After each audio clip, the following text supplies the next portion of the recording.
নমস্কার বন্ধুরা, রসিবসী বাঙালিয়ানাতে আমি সুজাতা সবাইকে জানাই সুস্বাগতম। এই ছেলেটির নাম হলো শুভদীপ। ভাবছো তো হায়দ্রাবাদে একে আবার কোথা থেকে পেলাম? হ্যাঁ, ও 2 মাস হলো হায়দ্রাবাদে এসছে। আমারই এক রিলেটিভ, মানে আমার কাকিমার ভাইজি রেবাদির বড় মেয়ে মুন্নি বা সোমা, ওরই একমাত্র ছেলে এই শুভদীপ। তো ও জব নিয়ে এসছে। তো আমি যখন হায়দ্রাবাদে আছি আর মুন্নির সঙ্গে ছোটোবেলার থেকে আমার খুব বন্ধুত্ব ছিল, তাই ভাবলাম ওর ছেলেকে একটু ডেকে নিই। তো সানডে 1 মার্চ শুভদীপ এসেছিল আমাদের বাড়ি। ইয়ে দেখো, হ্যালো,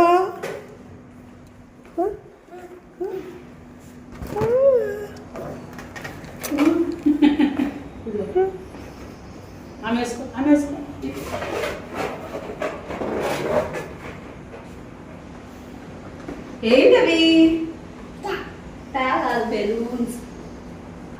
Sound asidi. Pagipodi.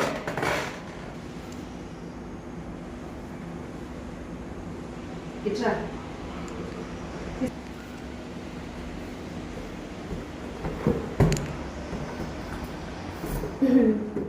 শিমুর পায়েসটা বানাচ্ছিলাম, হঠাৎ দেখি বেল বাজলো। ও বাবা, এই যে বাচ্চাটাকে দেখলেন, শেষ। তার সঙ্গে কিছুক্ষণ মিনিট 15-20 তার সাথে খেলতে হলো। সে বেলুন টেলুন নিয়ে গেল। তারপরে আমি বানিয়ে নিলাম ঝিরি আলু ভাজা, ডাল। আর কেন বাসন পড়েছিল, সেই জন্য আমি আর কিছুই রান্না করতে পারলাম না। তারপরে মমতা এসে সমস্ত রান্নাঘর ক্লিন করে দেওয়ার পরে আলু ভাজা, বেগুন ভাজা, ডাল, মাছ আর চিকেন কর্তামশাই বাজার থেকে আনার পরে সেটা করলাম। প্লেন ভাত করলাম, স্যালাড, আমের চাটনি, এই সমস্ত। আমটা ছিলই, আমের চাটনিটাও করে নিয়েছিলাম। তো এরপরে শুভদীপ আসলো।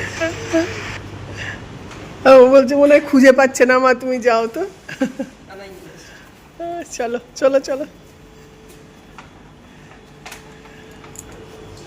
ভেতরে ভেতরে ভেতরে। এইসব কি মা? ও তো ছোট, ও বড়, তুমি তো ছোট বাবা। কোল্ড ড্রিঙ্কস খেও না বাবু, মামার মতনই রোগা পাতলা। আমি পোলাও টোলাও করিনি, মা বললো কালকে বিরিয়ানি হয়েছে। হ্যাঁ, কালকে বিরিয়ানি, আমি পোলাও করিনি। কালকে সাবু। শুভদীপ আসার পরে একটু কেক আর একটু দই লস্যি দিলাম। দই লস্যিটা খুব একটা ভালো হয়নি, যাই হোক। ওটার পরে তারপরে লাঞ্চ দিয়ে দিলাম। কেন কি ও আস্তে আস্তে 2:15 হয়ে গেছিলো। ভাত আর ঘি, আলু ভাজা, বেগুন ভাজা, ডাল, স্যালাড, এটাই দিলাম। একবারে অনেক দিতেও পারছি না, আর বাসনও নেই যে সাজিয়ে গুছিয়ে দেবো। তো এটা খাওয়ার পরে মাছ আর চিকেন দেবো, আর চাটনি। তাও চাটনি ও খুব একটা খায় না, তাই যাই হোক, ও ঘি, আলু ভাজা, ডাল ভাতটাই ভালো খেয়েছে। তারপরে অল্প একটু মাছ খেলো, 1 পিসই খেলো। বললাম আর 1 পিস খাও, বললো না। আর সবথেকে মেন কথা, ও যে বললো যে মনে হচ্ছে বাড়ির খাবার খাচ্ছি, এটাতেই আমি খুব সন্তুষ্ট। আর চিকেনও অল্পই খেলো। বললো করবি? আমি যে হ্যাঁ, ঢোকার থেকেই করবো, তুই চিন্তা করিস না। আচ্ছা, এখন শুভজিৎ ডাল, আলু ভাজা আর বেগুন ভাজা খাচ্ছে। শুভজিৎ, কেমন লাগছে দিদার খাবার? বেশ ভালো, অনেকদিন পরে এই ভারীর মতো খাবার মনে হচ্ছে মায়ের হাতের খাবার খাচ্ছ, তাই তো? অনেকদিন পরে। হ্যাঁ, ওই যে ওখানে দুজন বসেছে।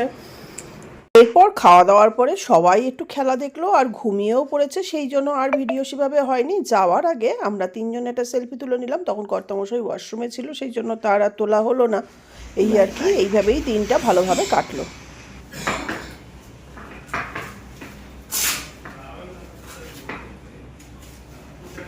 তোমার মামা ডাকতে অসুবিধা হলে ওকে দাদাই ডেকো। হ্যাঁ, এখানে একসঙ্গে থাকবে, হ্যাঁ সেটাই বেটার।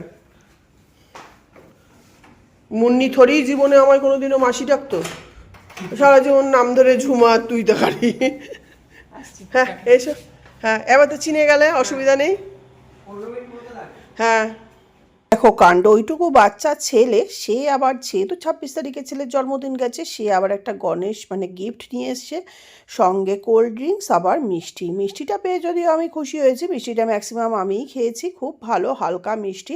আর এইবার দেখো ছেলে আবার রাত্রেবেলা এই গিফটটা খুলছে, মানে ও গিফট পেলে ছোটোর থেকেই কতক্ষণে খুলবে। কিন্তু গণেশটা খুব সুন্দর হয়েছে। গণেশটা এখনও সেট করা হয়নি, আসলে ড্রিল মেশিন তো নেই, দেখা যাক কোথায় কর্তামশাই সেট করে দিয়ে যায়। গণেশটা খুব সুন্দর হয়েছে। তো এই যে গিফটটার জন্য শুভজিৎকে একটা আমি থ্যাংক ইউ দিচ্ছি। এই যে গিফটটা আপনাদের সঙ্গেও শেয়ার করে নিলাম, একটা অশ্বত্থ পাতার মধ্যে। আর এই যে মিষ্টিটা এনেছিল ওই রসমালাই টাইপের, খুব হালকা মিষ্টিটা, চমচম।